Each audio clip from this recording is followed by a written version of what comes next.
須磨区の小学校6年生長谷淳君が殺害された事件で、兵庫県警の捜査本部は今夜7時過ぎ、遺体の頭部が見つかった中学校に通う14歳の少年を殺人の疑いでお伝えしておりますように、神戸市須磨区で小学6年生の男の子が殺された事件で、兵庫県警察本部は近くに住む中学生を殺人などの疑いで逮捕しました。捜査本部によりますと、逮捕されたのは現場近くに住む14歳の中学3年生の男子生徒で、現場の周辺で猫や鳩などが殺された事件を捜査している過程で容疑者として浮かび上がってきたということです。Yo semuanya, balik lagi bersama gue Inspektur Adam di channel Detektif Magang. Jadi kita di video kali ini akan membahas suatu kasus yang terjadi di negara Jepang, dan mungkin memang belum banyak orang yang tahu mengenai kasus ini. Tapi sebelum kita mulai kasusnya, gue bakal ngasih warning dulu kepada kalian semua, karena di video ini bakal ada detail-detail kejadian atau deskripsi kejadian yang mungkin bisa mengganggu bagi sebagian orang. So, beware guys. Mungkin bener ya, dan juga mungkin beberapa dari orang atau bahkan mayoritas di dunia setuju bahwasannya Jepang merupakan salah satu negara yang paling aman di dunia. Karena seperti yang kita tahu, bahwasannya misalnya kita kehilangan dompet di Jepang aja, kita tuh nggak perlu takut gitu, nggak perlu bingung untuk cari kemana, karena orang-orang di sana tuh sangat jujur. Misalnya kita kehilangan dompet, mereka akan langsung membawakan dompet tersebut ke kantor polisi gitu. Jadi kita bisa ngambil dompet kita di sana. Tapi ternyata nggak sedikit juga kasus yang benar-benar tragis itu terjadi di negara yang notabene-nya sangat aman ini. Dan juga kalau misalnya kita bertanya gitu kan ke orang-orang di luar Jepang itu, kira-kira kasus apa sih yang paling mengerikan yang lo tahu yang pernah terjadi di Jepang? Mungkin mereka akan menjawab, oh, kasus pembunuhan Junko Furuta. Atau memang kasus-kasus lain yang memang di cover oleh media internasional, jadi diberitakan di mana-mana dalam bahasa Inggris selain bahasa Jepang gitu. Namun memang ada satu kasus yang jarang diberitakan di media internasional atau media luar secara general, yaitu kasus pembunuhan yang dilakukan oleh anak berusia 14 tahun. Masih bocah nih anak. Kasus yang dikenal sebagai insiden Sakakibara Seito.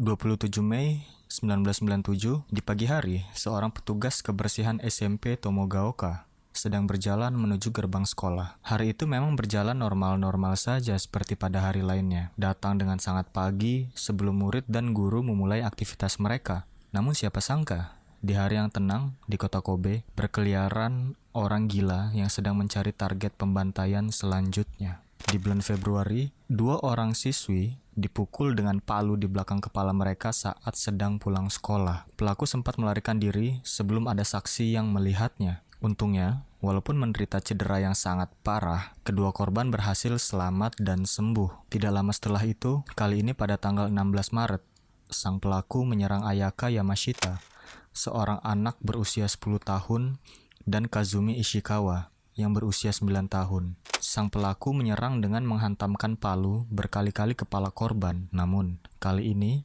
pelaku menusuk perut korbannya dengan pisau yang sangat tajam. Ayaka menderita retak di bagian tengkorak kepalanya, dan tidak lama setelah itu, seminggu dari kejadian, Ayaka meninggal dunia. Di sisi lain, Kazumi berhasil selamat dari serangan yang mengerikan itu. Pisau yang ditancapkan oleh pelaku ternyata tidak cukup dalam untuk melukai organ internal Kazumi. Di antara semua korban, Kazumi adalah satu-satunya yang berhasil melihat dan mengingat wajah sang pelaku pembantaian ini. Detektif lokal di sana langsung berkesimpulan bahwasannya penyerangan ini dilakukan oleh orang yang sama. Namun, pelaku sepertinya menantang karena dia meninggalkan bukti-bukti atau clue-clue di seluruh kota Kobe. Detektif menemukan potongan-potongan tubuh hewan yang sudah dimutilasi.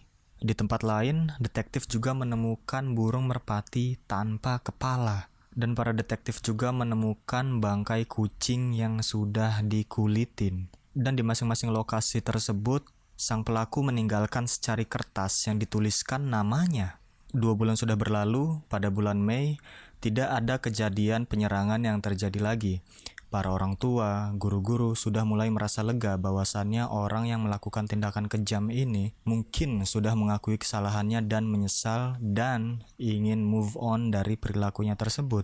Tapi sayangnya, perasaan lega itu tidak bertahan lama. Karena pada tanggal 24 Mei 1997, kepolisian setempat mendapatkan laporan bahwasannya ada anak laki-laki yang hilang berusia 11 tahun bernama Jun Hase, dan semua orang mulai berasumsi bahwasannya orang gila yang sama yang merupakan pelaku di balik hilangnya Jun Hase. 27 Mei di pagi hari, petugas kebersihan yang sedang berjalan menuju sekolah melihat sebuah benda hitam tergeletak di tanah. Semakin dekat dia berjalan, dan kemudian dia mulai menyadari bahwa benda yang tergeletak itu adalah potongan tubuh 2 kucing yang sudah dimutilasi. Merasa bingung dan ketakutan, sang petugas lari menuju ke gerbang sekolah dan melihat ada satu lagi benda yang tergeletak di sana. Tapi kali ini bukan potongan badan kucing ataupun merpati, tapi sang petugas menemukan potongan kepala Jun Hase yang dilaporkan telah hilang 3 hari yang lalu, tergeletak di sebelah gerbang masuk sekolah tersebut. Bola matanya hilang dan terdapat tanda X di kulit leher korban. Di dalam mulutnya yang sudah dirobek sampai ke telinga, terdapat secari kertas yang dituliskan dengan tinta merah berbunyi, "Ini hanyalah awal dari permainan. Coba hentikan aku kalau kalian bisa, hei para polisi bodoh. Aku sangat ingin melihat orang-orang mati. Benar-benar mendebarkan rasanya. Penghakiman berdarah dibutuhkan untuk kehidupanku yang pahit." Kemudian ditandatangani, dan dia menyebut dirinya dengan kalimat bahasa Inggris yang typo, "Shul Killer, Sakakibara." Tidak lama kemudian, tubuh tanpa kepala Jun Hase ditemukan 500 meter dari arah barat sekolah ini, di suatu pegunungan, disembunyikan di dekat sinyal pemancar. Lalu, autopsi mengatakan, Hase dipenggal menggunakan gergaji tangan. Kepolisian kemudian berasumsi bahwasannya pelaku adalah pria berumur 30 hingga 40 tahun yang memiliki badan yang kekar. 9 hari kemudian, setelah penemuan mayat Jun Hase, sebuah amplop berwarna coklat ditemukan di depan kantor penerbit koran. Di dalam amplop tersebut berisikan surat dari orang yang mengklaim bahwasannya dia adalah Sakakibara Seito, sang pelaku pembantaian.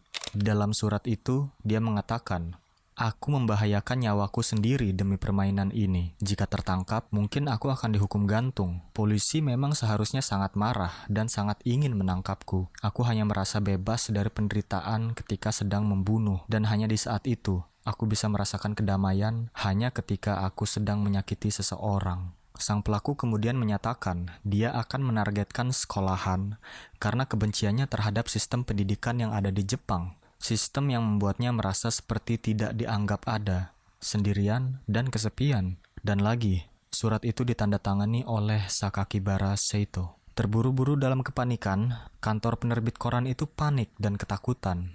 Dengan terburu-buru mereka langsung memberitakan kejadian itu di koran. Namun, bukannya Sakakibara, mereka malah menulis namanya dengan nama Onibara, yang berarti mawar iblis.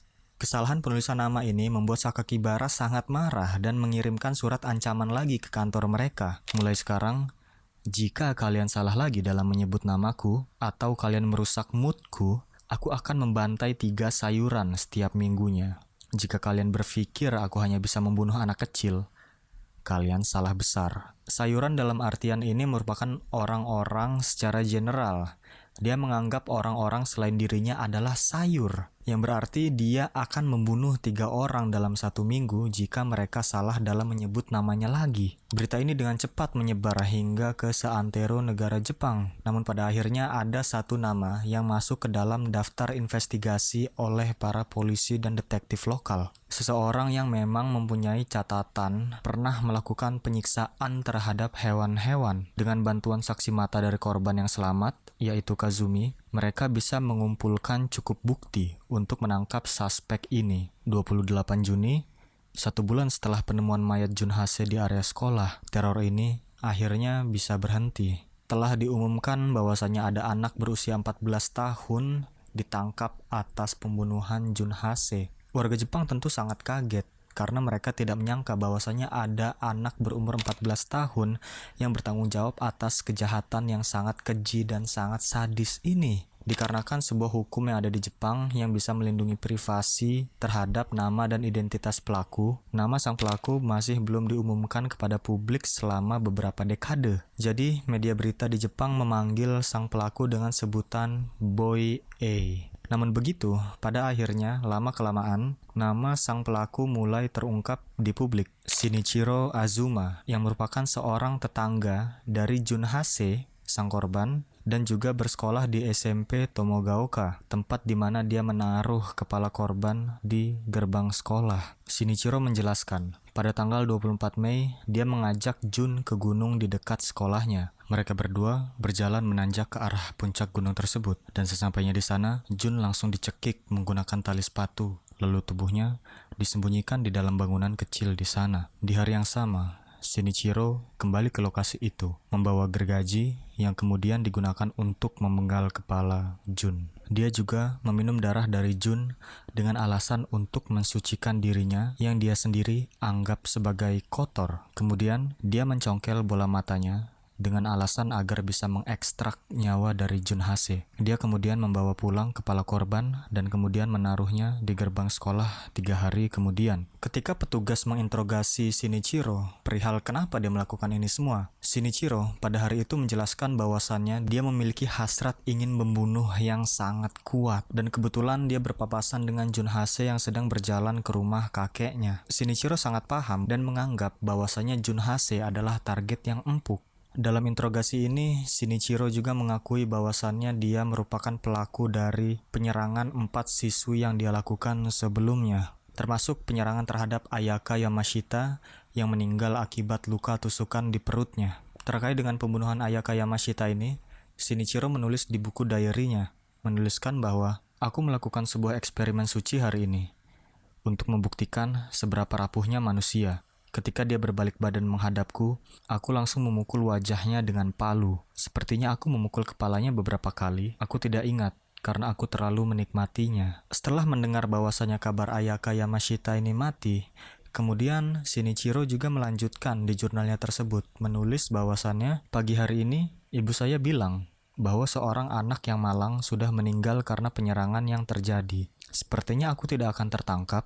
Aku berterima kasih kepada Dewa Shin untuk ini, tolong selalu lindungi aku." Pada akhirnya, Shinichiro Azuma terbukti bersalah atas pembunuhan 2 anak kecil yang bernama Junhase dan Ayaka Yamashita. Shinichiro yang notabene-nya masih di bawah umur dikirim ke lembaga pembinaan remaja untuk kemudian direhabilitasi atau dibina mungkin bisa kita bilang. Namun, pengacara pribadi Shinichiro mencoba untuk melawan tuduhan ini dengan mengatakan bahwasannya Shinichiro dituduh atas kejahatan yang tidak dia lakukan sama sekali. Memang menurut sejarahnya, Jepang ini merupakan salah satu negara dengan presentasi paling tinggi terhadap kasus salah penangkapan, hingga 98,9%, yang which means hampir 100%. Mereka secara terang-terangan menjebloskan orang yang tidak bersalah ke dalam penjara dengan memaksa mereka untuk mengakui kejahatan yang sebenarnya tidak mereka lakukan. Pengacaranya mengatakan bahwasannya faktanya dari autopsi yang dilakukan oleh pihak medis menunjukkan bahwa hasil potongan gergaji terhadap korban Junhase ini dilakukan oleh orang yang kidal. Sementara Shinichiro Azuma ini bukan orang kidal.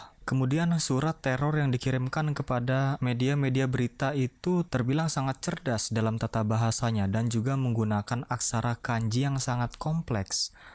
Kata pengacaranya, tanpa mengurangi rasa hormat, kata sang pengacara, Shinichiro bukanlah anak yang pandai, dia merupakan C-class student, yang berarti tidak cukup pintar untuk bisa merangkai kata-kata tersebut dan menggunakan aksara kanji yang sangat kompleks seperti surat ini. Dan juga dia menegaskan bahwasannya kejahatan dengan level seperti ini itu cukup mustahil atau bahkan sangat mustahil untuk dilakukan oleh anak berusia 14 tahun. Dari semua argumen tersebut, sang pengacara kemudian mengajak ibu dari Shinichiro untuk menemuinya di penjara, untuk menanyakan langsung kepada anaknya, apakah benar dia melakukan semua hal ini. Namun, Shinichiro tidak membantah ibunya sedikit pun, dan mengakui semua yang diberitakan adalah benar.